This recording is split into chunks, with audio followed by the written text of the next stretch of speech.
Hello, everybody. I am back for part 2 of this 2-part engagement series, if you will. In case you missed it, be sure to listen to last week's episode where I shared a little bit more about leading up to getting engaged. Me and Nate's story, how we started talking about it. Was I scared to talk about it? The feelings I had about wanting to get married while having relationship anxiety, all of that. So be sure, if you have not already, I highly recommend listening to that episode first so that you have background context of what I'm about to share, which is more about the actual engagement story, how I felt during, how I felt after, and some of the reflections that have been coming up after getting engaged. So, one of the questions that I got a few times actually from members of my You Love and You Learn community on Instagram, which is over at You Love and You Learn. Be sure to follow me over there if you're not connected with me. But when I reached out asking for questions about the proposal and getting engaged, many people asked, was it a surprise or did I suspect he would propose? So, if you listened to last week's episode, you know that Nate and I had talked about getting engaged. We had gone ring shopping together about 6 months ago.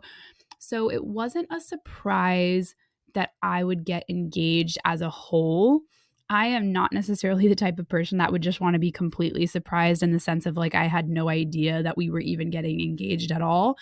I think for me, it feels really important to talk about that type of thing in your relationship. I don't know if people still get engaged without knowing at all that they were going to get engaged. I don't know if that's just something we did. Like my parents did that, for example, and they were like, we didn't necessarily talk about it, which to me, I'm like, whoa, that feels like an important topic to talk about. But again, just to each their own.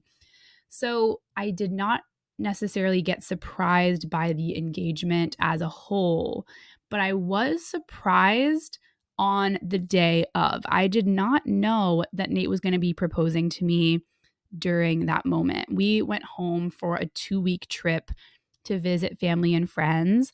And for some reason, that was not on my radar. I thought that he was going to propose to me later in the year, closer to the holidays. I don't know why. I just like had that timing in my head. And so I was pretty oblivious. And it's kind of funny. I was like looking back on some of these things that happened that I now connect the dots. But Nate and I were hanging out with his niece one day, like while we were home, and my phone was in the other room, and I really wanted to take cute pictures of her. And I was like, Nate, can I use your phone? I want to take pictures of Aubrey. And he was like, no, you can't use my phone. Or like when I did want to be like, hey, wait, can I please use it? He like opened up the camera for me and was just like, here. And then as soon as I was done, he like took it back right away. And I was like, oh my gosh, like why is he being weird like that? I was like joking with him, like, are you hiding your other girlfriend from me? Even though we like neither of us ever care about using each other's phones for something. And I've never with him, like I've never gone back and looked at text or anything. Like that's not how I roll. And I've done that in past relationships and learned my lesson. But um yeah, it was bizarre. Like he was very protective over his phone at one point. Couple of friends asked me to get our nails done, and I feel like that's one of those cues, like if you're getting your nails done with your friends, like you start questioning things. But I just like had not thought of it like that. It's just funny because again, like in hindsight, I'm like, duh, of course.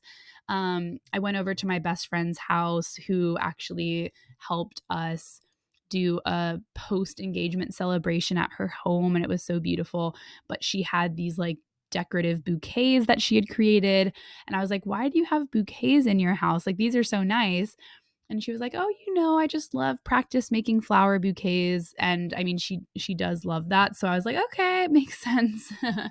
But it's just funny, like all of these little things, there were many more of them, but I just did not expect to actually get engaged that day. But a little bit more about the day. So Nate and I had lunch with my mom. We coincidentally got my favorite meal at my favorite restaurant before getting engaged. And that was not planned because my mom didn't know that Nate was proposing on that exact day either, and neither did I. And so it just happened to work out that that day was the best day to get lunch together. And I had my favorite meal, which is a salmon salad and like these amazing appetizer rolls. It was just so good. I was oblivious. Nate was busy coordinating with people behind the scenes. So he was texting a little bit at lunch and he was texting in the car on the way to the winery that we were going to. But I honestly was just like, oh, like maybe he's doing a little bit of work or something like that. I just was, again, oblivious city. And basically what happened was we went to a winery, which is some place that we had been before, but not necessarily like super sentimental to us, but it was a fun winery. And we get there, we go to get drinks. It's taking forever to get a drink. It's kind of funny looking back. Like Nate was probably so nervous, so nervous in the moment. But he was like playing it off as no big deal. But we kept laughing about how slow the service was. Like people just seemed to be kind of in their own worlds as the servers. And then once I ended up getting a pitcher of sangria, and Nate got a beer, and he was like hoping I would just have a bottle or a glass of wine to hold on to so he could like walk me over to the proposal area. But then we had to go sit down at a table so I could put down my pitcher.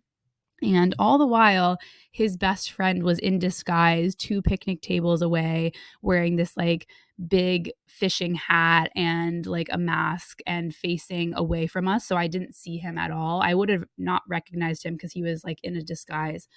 And so Nate wanted to go to this specific picnic table, and it was the farthest picnic table, I kid you not, away from the bar and from the winery itself.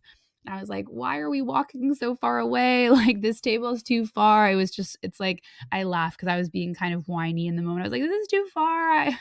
And then he picked a very specific table, and I was about to sit down, like, and pour myself a glass. And this is when some of the dots started connecting because Nate was like, let's go take a picture. And I was like, why? Like, there's no one here to take a picture of us. Like, he was like, no, like, let's go take a picture before we start drinking. And like, kind of from behind, kind of like grabbed my arm a little bit, not forcefully, but he was just like, let's go over here and take a picture. And I was like, why is he insisting on a picture right now? And Nate's not the picture guy in our relationship at all. It's usually me. And then as I was getting up, I saw him like grab his pocket, and I was like, oh my gosh, is this happening right now? Like, I remember specifically saying that, and he just like kept leading me over to this area that his friend had been saying, like, go over here to take pictures. And that's when I feel like I literally blacked out. I don't know if you've heard stories like this where people like get blurry, like everything feels like it's slowing down. And because this is a moment that's so, it's like people always talk about it as being this huge deal. It's like you put pressure on yourself about it. It is a big deal, of course, in many ways, but it's also just another moment. But I felt like there was this tunnel vision. I was just focused on Nate, but also like I also was conscious that there were other people kind of around us at the winery as well. And it's just funny like how your brain can be in multiple places at once. And then he started sharing like he said, I love you so much, and I really want to spend our life together, and a few other sentiments. And then he opened the ring box, and the ring was gorgeous. I was so happy, and I was just like, oh my gosh, I was very smiley. And I think just because he was talking and so nervous, he said later, he was like, I was going to get on my knee, but he hadn't gotten on his knee yet. So I was like, are you going to get on your knee? It's just funny. It's funny because if you know our personalities, it's like, that makes sense that I even said that. But then he got on his knee and I smiled and was just like, oh my gosh. And it was a special moment. And I feel like it went by really quick, like the actual proposal part. And then we hugged, and people kind of behind us that had seen it were clapping. And someone was taking a video, and they ended up coming up to us and sending it to us later, which was really sweet. But then I was just like, oh my gosh, I can't believe that happened. Like, it still felt like not real in the moment. And Nate brought us over to the picnic table, and he said, look who it is. Look who the photographer is. And I still did not know at all who it was. And then he slowly started taking off the mask, the hat. And I was like, oh my gosh, I can't believe it. And it was just funny. I felt very happy. And then I also was kind of like thinking to myself of like how quick the moment went, which is interesting. Like, again, you envision something going a certain way. And then once it happens, you can realize like that was amazing and wonderful. And that was slightly different than maybe I thought it would be. I don't know why. It's just funny because I think when I imagine getting proposed to, it's like I imagine me walking ahead and then Nate and then I turn around and I see Nate on his knees already. It's like just little things like that don't actually make a proposal better or worse. It's just different. And so I remember thinking like, oh, that was like so special and not even exactly what I thought. And it's okay. And it's great. And it's wonderful. And me and Nate were just like in our little bubble of excitement. And then the funniest thing happened. There was a party bus that pulled up, and Nate goes, because we met on a party bus 7 years ago, I wanted to get a party bus to help celebrate today, which is true. We met on a party bus going to a concert when we first met. And then I start walking over and a random group of people start filing out this party bus. And so it wasn't even the party bus that Nate had gotten for us. And he was like, oh God, he was like, whoops. So he kind of spoiled that surprise a little bit. But maybe 15 minutes later, a party bus of some of our best friends get off, and people who had like told, like some of my best girlfriends were like, oh, I'll be out of town this weekend. I'm going to this, I'm going to that. And then they came off and I was like, you little sneaksters. And it was so wonderful. Some people that we love dearly, some of our best friends couldn't be there in person and they were so there in spirit. And it was just from then on, it was like such a beautiful day. I felt so happy that other people came to make the day special for us. Nate knew that I really wanted to have kind of like a more private moment, but then celebrate with other people after. And he really made that happen. And after that, it was just fun. I was sharing the story with everyone. I FaceTimed some people. I told our parents, told some people that couldn't be there. And then we did some more winery hopping on the party bus and back to my best friend's house with a huge like balloon arch. She had a tent. She had congratulations balloons. She had cute puns like these little popcorn holders that said he popped the question. She said yes. It was just like all these little micro moments of detail and thought. And I think that's what felt so amazing throughout the whole day is like not only just celebrating me and Nate's love, but all the detail that I thought or I saw that he planned, but also that my friends and people that were there went through to actually make the moment so special. And I think that is so important to me. It felt so beautiful and so special. And I just loved the fact that everyone was there celebrating with us. And I think there were just many moments of love being reflected back to me. Like there are some amazing people that were just telling us like, I'm so proud of you guys and I'm so proud of you, Sarah, for all the work you've done to be less anxious. And I don't know, it was really special to get mirrored back the support for me and Nate's relationship because I don't need necessarily other people to validate my relationship for it to be meaningful, but it doesn't hurt to get to hear people that you really value their opinion and people that you love and respect sharing these amazing sentiments with you. So that was kind of the story in and of itself. It makes me happy to hear almost myself telling the story, and I've shared it now with many people, and it's fun to kind of tell the story and fun to talk about kind of like the little oopsies or like things that happened along the way. And it was really sweet to see how nervous Nate was. My best friend who had also gotten engaged before and is now married, but she joked that her fiance like lost all motor skills when he proposed. And it's like, it must be so much pressure for someone that's proposing to actually go through with that. So I really, I understand. I probably would be in the exact same boat. And someone actually had asked me from the You Love and You Learn community, did I ever think about proposing to Nate? And I hadn't. And that may be honestly just to some past biases of how I've seen proposals happen. And I think it's honestly from outdated gender stereotypes that no longer need to happen at all. But the way that Nate and I had talked about it had always been in a little bit more of that traditional sense, even though Nate and I are not necessarily that traditional of people. But that's just kind of our honest truth. It doesn't need to be yours. You do you, whatever feels appropriate in the moment. So that's kind of the story. I wanted to share more about like the thoughts happening in the moment and then my thoughts after. So, in the moment, like I kind of said, the proposal itself felt like a blur. And I think that honestly, like Nate and I were both so nervous. And it's just like, there's nothing else I can explain other than the fact that this moment has just been built up so much that it makes you feel nervous. Like I could sense Nate's nervous energy. And this isn't nervousness like I'm nervous to say yes. It's like a nervousness of like, oh my gosh, is this really happening right now? And like, what's he going to say? Oh my gosh. And like, I saw people from like the side view of my peripheral vision and behind me. Like I felt people's eyes on me. And like, again, it doesn't necessarily matter what's happening behind you or around you, but you just sense these things and you're like, oh my gosh, like what's going on?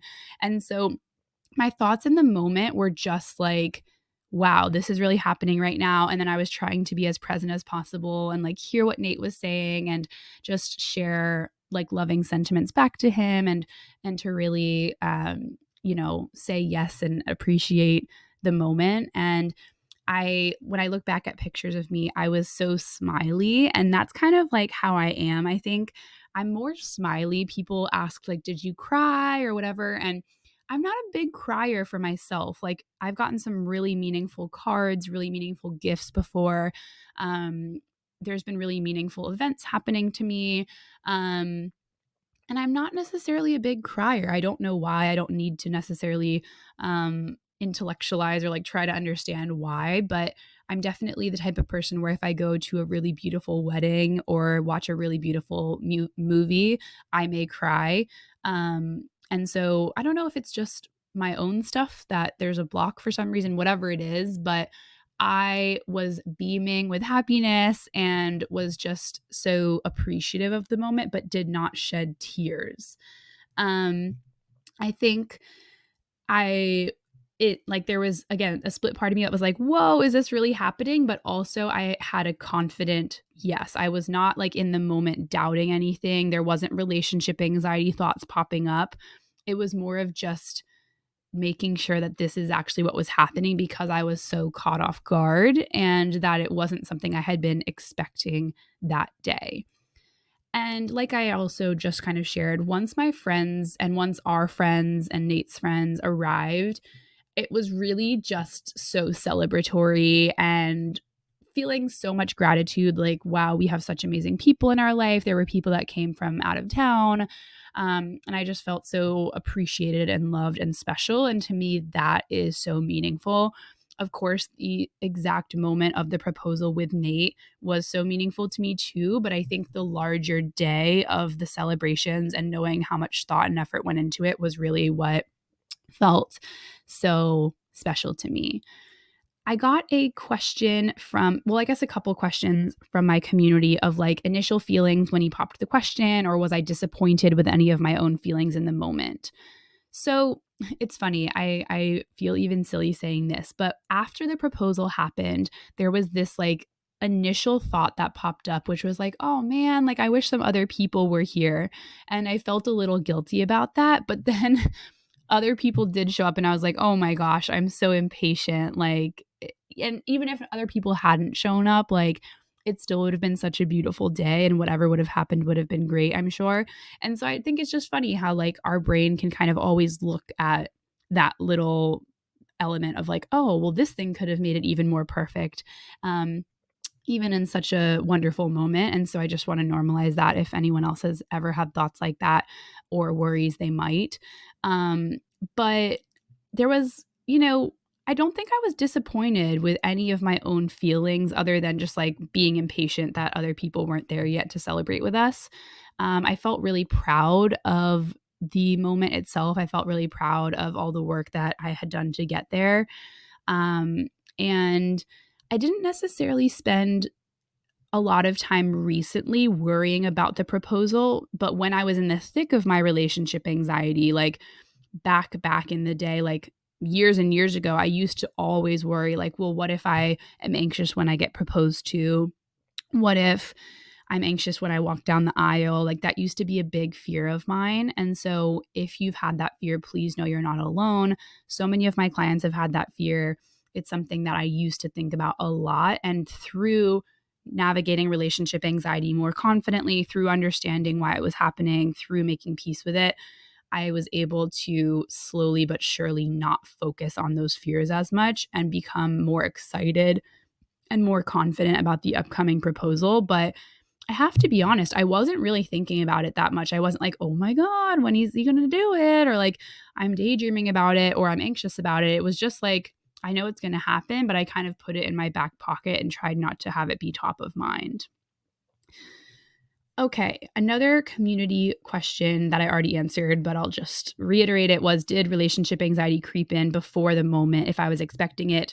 No, it didn't creep in before or after, and I also wasn't expecting it to happen. So just to reiterate that, that wasn't present.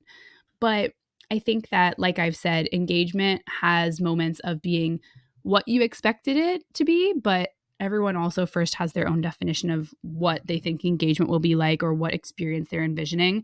So I can say this from my own perspective, but I don't know what you're envisioning it will be like. But I think that it can be both what you expect and also not. There were many dualities present in the day. So the moment itself went by in a blur, but it was also beautiful in its own way. And it was also romantic. There was some nervous energy from me and Nate because it was just like so much pressure, but it was also really special and meaningful.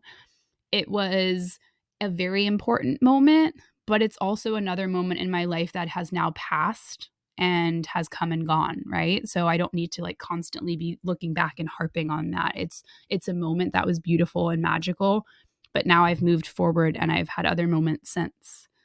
I was present and I was totally distracted at the same time. Like I was present of what was going on, and there was the thoughts of people watching, or there was the thoughts of like, oh my gosh, like this is really happening right now. It's like there was a lot going on and I was focused on the moment.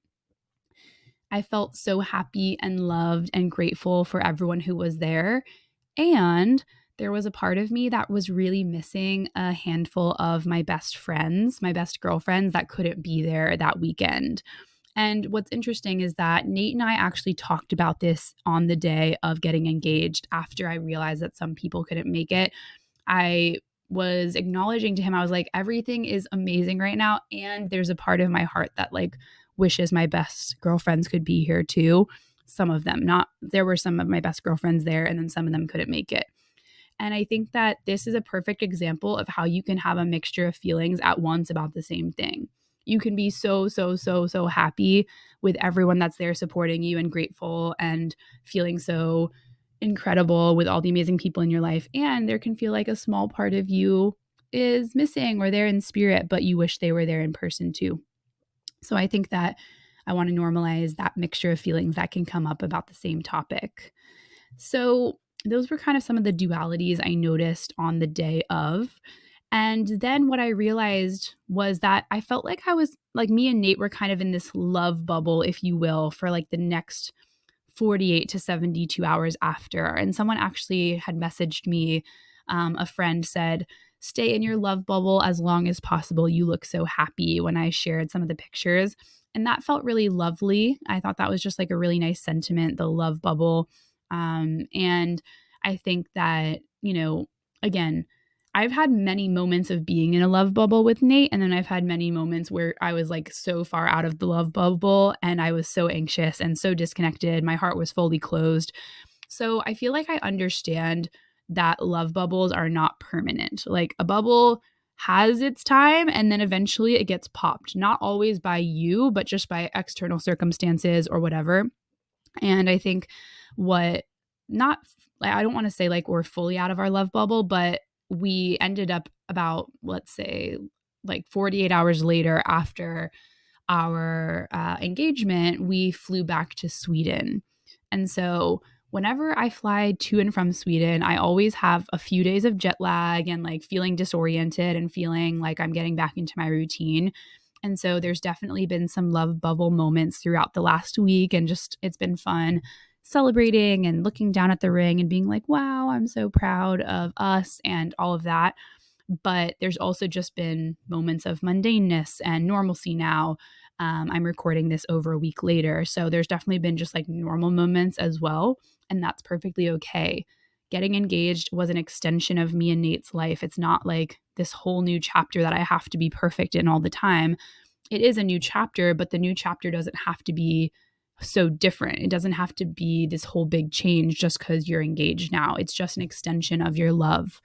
So that's how I'm viewing it, at least. I think over the last week, I've been really nostalgic.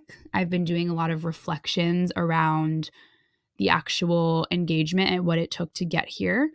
And I think that after getting engaged, I realized, and I've said this before, but I just so clearly realized after doing this like nostalgia reflection that relationship anxiety really has been one of the biggest catalysts for growth in my relationship.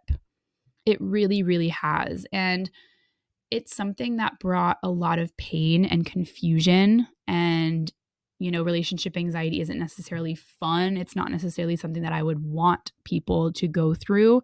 And yet, I can so clearly see that it's been this catalyst for me and Nate to grow. And I shared this on Instagram last week about how proud I am of me and Nate. And one of the reasons I'm so proud is because I know everything it took to get to a place where we were able to get engaged. And even though the engagement itself was quick and it flew by, in the celebrations that we had after with friends, hearing them be so proud of us, hearing the love reflected back to us, it just made me feel so incredibly grateful of my story and what it took for me to get to that place. And not in a way of saying that my story is good or bad or right or wrong or better or worse than anybody else's, but just knowing that my unique journey got me to where I was that day, surrounded by people that I loved, and feeling grateful for Nate, grateful for our relationship, and grateful for myself for being willing to explore this hard subject. And I think that I said this in the first episode, part 1, that many people don't get the chance to work through their relationship anxiety before getting engaged. And that's simply for the fact that not everyone knows that they have relationship anxiety or ROCD before getting engaged. For some people, the ROCD or relationship anxiety can pop up after getting engaged. And I think that's so understandable. It's because it's such a big transition, it's a big pressure, and all of a sudden the pressure might come crashing down on you.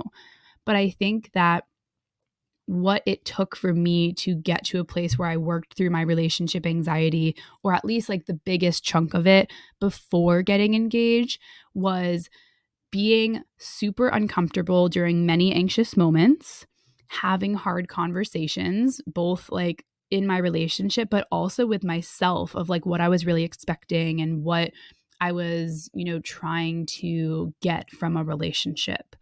I went to therapy. I had coaches support me. I had support from friends and mentors. I have learned as much as I can about relationships, about anxiety through books, podcasts, courses. Like I've really, really explored a lot about this subject, and I'm still learning so much. That's why I have this podcast, to not only continue sharing what I've learned from my own research, but from other people who really have so much wisdom to share. And that's why the word, or the phrase rather, you love and you learn, was originally formed. It's like you love and then you learn, and then you keep loving and you keep learning, and you keep learning and then loving, and all of the things. And it really is this upward cycle of loving and learning when you allow it to be. Instead of feeling like you have to be perfect, you have to know everything, being open to learning through love. And the reason I was able to say yes to Nate with confidence was knowing that I stood by my choice and will keep making the choice to love him and be loved by him. And knowing that that wasn't by accident, it was intentional and conscious, and it's a choice that I keep making daily and coming back to even during the hard moments. So even though I used to worry that relationship anxiety was something that I should be ashamed of and that it tainted my relationship and I wish I didn't have it, I wish I was just happy and other people like seem so happy and carefree. I wish that I could just be more like them and all of that. Now I know that really this journey of relationship anxiety, starting from the worst depths where I said I wasn't sure I love Nate anymore, now to getting engaged and moving forward, I know that this has been one of the biggest catalysts for my growth. And I'm really proud of the experience.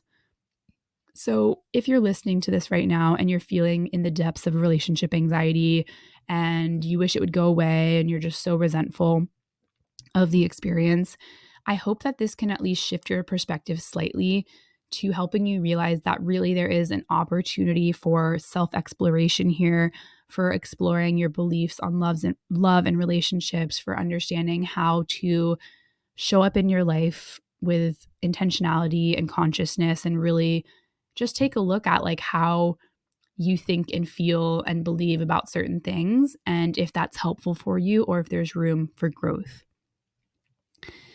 So, to wrap up, I wanted to give some final reflections as well as answering some final community questions.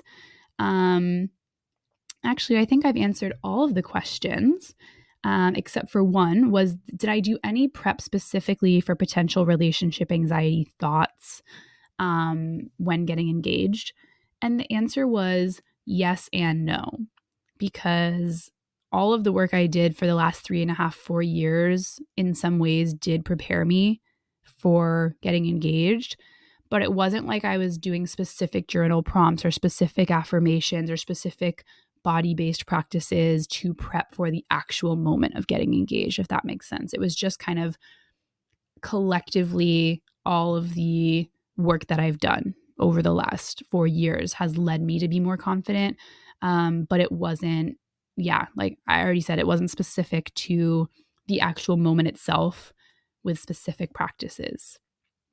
But I do think like if you want specific support with that, then coaching can be a great fit for that, or therapy specific to ROCD and relationship anxiety. It can be really helpful to just feel like you have the tools and practices in your tool belt if you need that. All right, I'll end with some final reflections on getting engaged and my unique story, that is, of getting engaged, knowing that my thoughts are my own. And I'll start by saying that getting engaged was beautiful and wonderful. And I've already, like a week and so later, I'm still looking back at that moment fondly and, thinking about it and feeling so grateful. But there's already been so many micro moments with me and Nate, or with me and others, or just me living my life since then. And so this ties back to something I said, I think it was in the first part of the episode, which was, if getting engaged is feeling like this big thing with so much pressure added on top of it, maybe it might help to zoom out from that and just make it feel a little bit less heavy, make it feel like it's just another moment in your life. Not to devalue it, but just to relieve a little bit of that pressure for you. Like I've shared, getting engaged was what I expected in some ways. And in some ways, I can clearly see now, after already getting engaged, how much we romanticize this one moment in time and how much we judge this one moment in time as a sign of everything. Like, if this one moment is perfect and you feel perfectly, then your relationship is perfect and everything's going to be perfect. But if this moment isn't perfect, then that means your relationship is doomed and all of these things. I can see clearly why this messaging of like your engagement moment needs to be perfect can be so detrimental and cause so much pressure and anxiety. And I also want to acknowledge too, like, Nate went through a lot of effort to make this a beautiful moment, not just the moment itself, but the actual day of celebrating. And I've talked to a lot of adults now since getting engaged. It's funny because you just talk to people and share your story, like aunts and parents and friends and family. But, a lot of people who are in my parents' generation or my friends' parents, they are like very happy for this moment that I had, but then they'll kind of acknowledge like, wow, our moment was just so simple. Like it was just kind of on a whim, and it was like, at the movies or like about to be going to the movies or some casual thing. And I think that these proposals in theory sound more simple and they're just as special and meaningful, right? There's nothing wrong or right about my proposal. It's just what Nate and I wanted to do. But I think that the funny part is that I can really acknowledge how in the last maybe 10 to 15 years, proposals and weddings and all these things have gotten even more glitz and glam and feeling like there has to be all of these bells and whistles. And I think a lot of this extra stuff we're adding on top is subconsciously, I think we're doing some of this based on being influenced by what we've seen on social media, or subconsciously, we're thinking about sharing the proposal with other people and wanting it to be this beautiful story. Now, not everybody thinks like this, and obviously it feels a little bit awkward or uncomfortable to admit that that's a thing that we're thinking about, of like, oh, we're going to post about this afterwards. That's not, of course, the only reason or the only thing that we're thinking about when we're talking about getting engaged. And when I think about getting engaged today, it's not for some public display at all. And yet, I do feel like there was this part of me that was like, well, I really want to have this celebration with my friends and family after and all of that. And I think that part of that is because I've seen that done before and it seemed fun and enjoyable.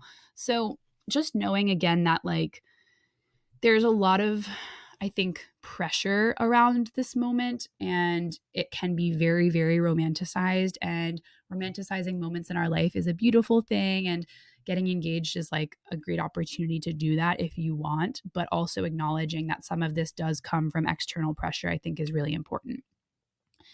Another reflection of mine is that getting engaged and married in the future to Nate is really just a celebration of the love that we share and that we've put intentional energy into. It's not meaning anything other than that, for me at least, and maybe my thoughts on that will change, but it's just another way to celebrate our love and to take a next step in our love.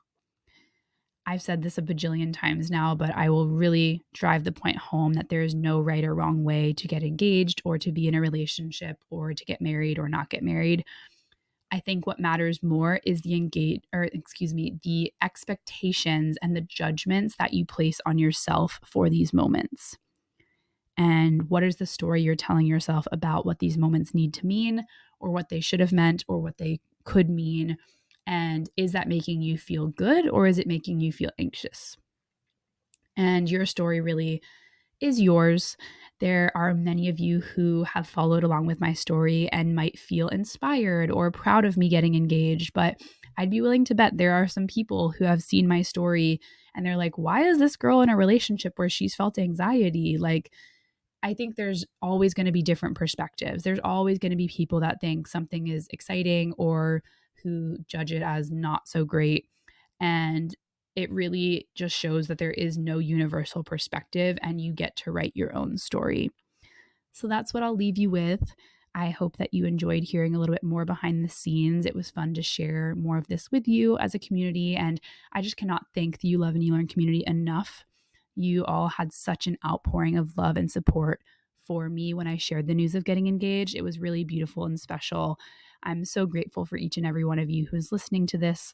And if you enjoyed these 2 parts, please DM me with your takeaways, with anything that came up for you as you were listening.